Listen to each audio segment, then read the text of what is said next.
Good morning, good morning. I'm so excited to be here again. It's Sunday morning. And during this time until the top of the hour, I'm going to just apply a couple of oils and play some bowls. First, I'm going to apply my inspiration. And I just dropped a drop of inspiration in one of my Tibetan bowls that's sitting here. I hope you've had a wonderful, wonderful week. And I have 3 bowls sitting right here on my desk in front of me. I have this very large one, and I also have bells, so we'll see how much you enjoy them. Please just take whatever oil is your favorite grounding or inspirational oil and just breathe it in along with these frequencies.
I think it is just about the top of the hour. So once again, happy Sunday.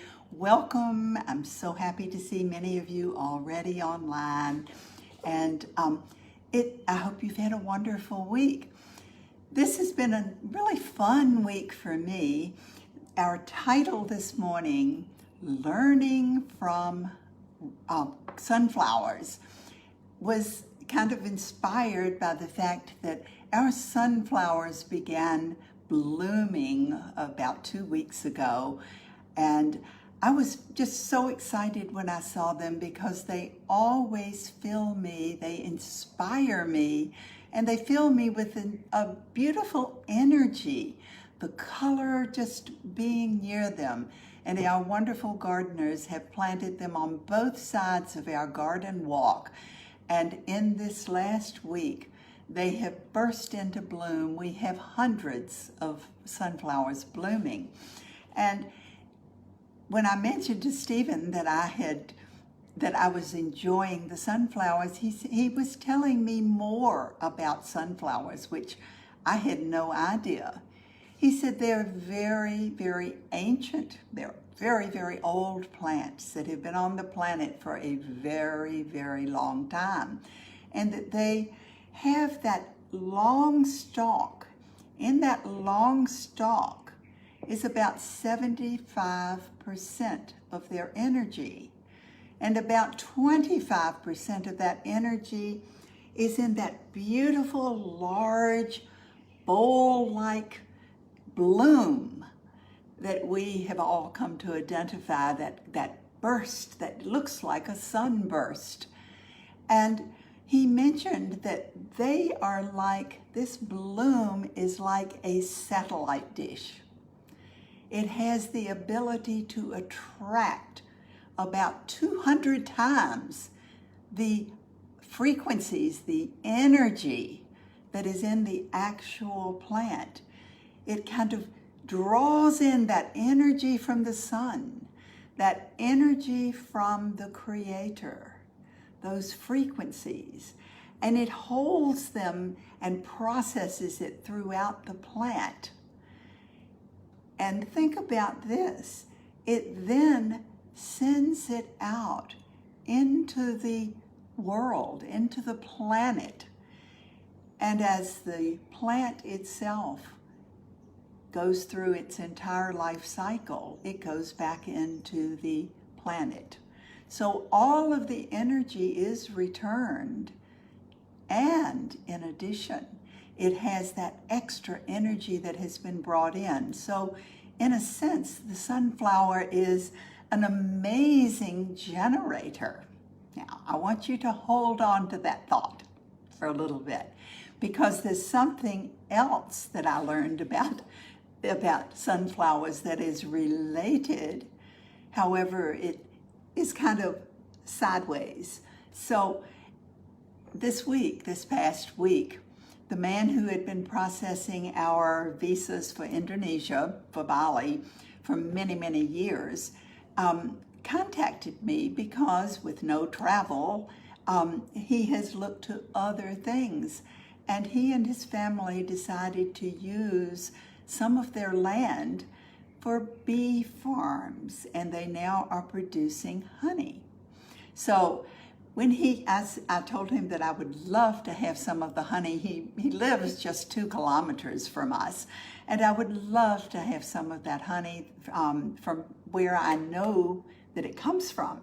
And he told me that he has 2 different types of honey. So I said, we'll have one of each. So he told me the names, which of course I don't know and I can't recite right now. But this darker one that is really, really the most healthy, and the lighter one. And as we stood talking, when he brought them by, he walked through our garden, and he was just amazed when he saw the sunflowers, because he said, it is the sunflowers that attract the bees that produce this very, very healthy honey.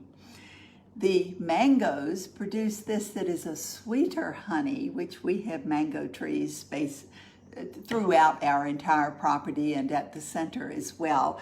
So when he told me these things, we stood there watching the bees, and he explained how the bees are just so attracted to the sunflower, and then they take them back, and then they reproduce as well as producing the honey.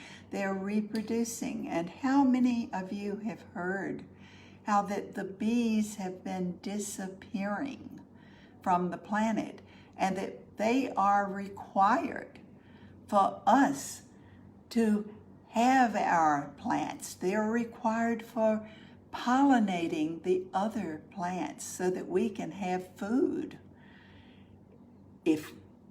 It's just a cycle that is all interrelated. So I got really excited because I can see even more fields of sunflowers and mango trees everywhere. And I got to thinking about this, that each one of us is like the sunflower, okay? About 75% of our energy is from the neck down in our stalk. And then we have this head, this satellite dish for bringing in those higher frequencies for that connection with the Creator, with the Source. So as we draw in these energies, what is it that can assist us in maintaining, in becoming a real generator, a real positive influence on everything around us? I'll give you a moment to think about that. What is the most important thing? It is to make that connection and to maintain that connection. Would you agree? Okay, and that's only half of it. We also have to maintain our grounding. So, what is your favorite essential oil for grounding? Well, most of you know that my favorite one of all is Sacred Mountain. And I use it multiple times daily. There may be other oils that you find are more helpful for staying connected up here or for staying grounded. Some of the big trees, the conifers are wonderful grounding oils. Our black spruce has an amazing frequency. So whatever, experiment with the oils. Find those that are most inspiring for you, and inspiration may be one of those. I have been using a lot of inspiration recently. And those of you who may be wearing something over your face a lot, put those oils, sprinkle those oils in that piece of fabric and breathe them in the whole time that you're covering up your nose. This will enhance that experience of the oils, even though you're breathing in a lot of carbon dioxide, because as you exhale, it is carbon dioxide. At least the oils will assist you in bringing more oxygen into the body. So we're now enhancing our ability to stay grounded. Okay. What's the other thing that's the big issue? Well, we have some of us have a lot of issues with staying grounded and connected, but it's those outside influences, those distractions, the stuff that happens outside. We each are unique individual beings who have our own connection with the Creator, our own grounding, and we have a responsibility to maintain it. And would you agree? The greater level of maintenance that we can muster up, the more powerful we become. So staying connected requires a little more focus on our part. Keeping that stuff outside, it is so easy to allow things to seep into our sacred space. It's so easy to allow our own energy to flow out to things that are not truly important to us, the things that we would choose to have our energy flow to. So how do we check on this? We check in. That's what checking in is all about. It is a matter of seeing where we are, placing our focus in a place that will enhance our ability to draw in those higher frequencies, to keep the distractions outside, to maintain harmony and joy in our own field, so that is what we are radiating outward to others. Bringing in the energy, processing it, and allowing it to expand outward, positively impacting everything and everyone around us. So my choice is my mental thing now is thinking about those beautiful, bright sunflowers, the sunflowers that just make me smile every time I see them. So as you go through this week, pay attention to what oils you're applying, which ones are making you feel differently. I'm choosing to use some of the oils that I haven't perhaps used as often. Motivation blend. Motivation. Now, motivation is not something that I have felt that I had issues with. However, motivation, I've been looking up the definitions of words, and motivation can mean it can enhance our ability to focus at a greater intensity, a level of intensity. So I am going to choose to be motivated to check in more often, to make sure that my grounding and my connection is secure. And of course, one of my big ones, is that I do not pay attention to where my energy is going at all times. I pay more attention to what's coming in than I do to what's going out. Some of you may be the same way. I don't know. We are all unique, but I intend to use a lot of motivation. I'm excited because I have just ordered it, a lot of it. And because inspiration is now available in Indonesia, I'm really excited, and I have ordered that as well. So transformation may be one that you would choose to use.